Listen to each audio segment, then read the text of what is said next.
FBI didn't reclassify that material. That's correct. So That's it stopped right correct. there. But obviously they were looking, if they could believe this, for some sort of arrangement. But it also comes at a time, Catherine, where initially when we got wind of these emails and this correspondence, Hillary Clinton said there were no such markings, classified or unclassified. And then we later learned that there was C for classified. What's the real score? Do we know? The real score is that this is ultimately one of the final batches of FBI investigated documents that were provided to Congress and now released to the public. And based on our review here at Fox News, there certainly is evidence to suggest a broader conspiracy to change the classification of the emails in a way that would benefit the State Department and would shield Hillary Clinton in any investigation. And that is not simply our assessment here at Fox News. That was the assessment of an FBI official who oversaw classification of documents and emails. This is a very serious matter. This was the conclusion of the FBI, not of Republicans and not of any news organization.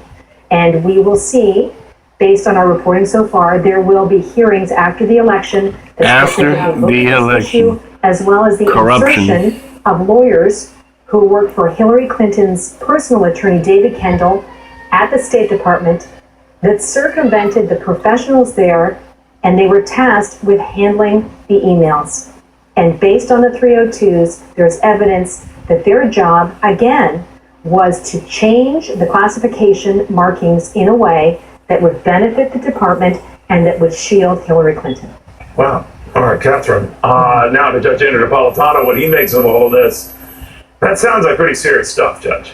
Well, it is serious stuff. I agree with Catherine, and I respect the sources on which Catherine is relying. Look, Neil, it is not uncommon for intra-agency conversations, the State Department, the FBI, the CIA, the State Department, to negotiate about the difference between, say, top secret and secret. It is also not uncommon for a classification to be changed by consent in order to broaden the array of people who can see it if they must see it and they lack the classified clearance for the higher marking. But it is absolutely unheard of to change the marking on a document after it's been subpoenaed and when it's been collected in a criminal investigation. Any alteration of it at that point, Neil, becomes either obstruction of justice or tampering with evidence, or if something is offered in return for the agreement to change the marking, an attempted bribe. So Catherine is quite correct. The FBI agents who are very unhappy about this and feel their hands were tied are justly angry. There's a serious problem here with the rule of law. And it tells me that someone somewhere told the FBI from day one, do not prosecute anybody in this Hillary Clinton investigation, no matter who they are or what the evidence against them is. You know, I'm linking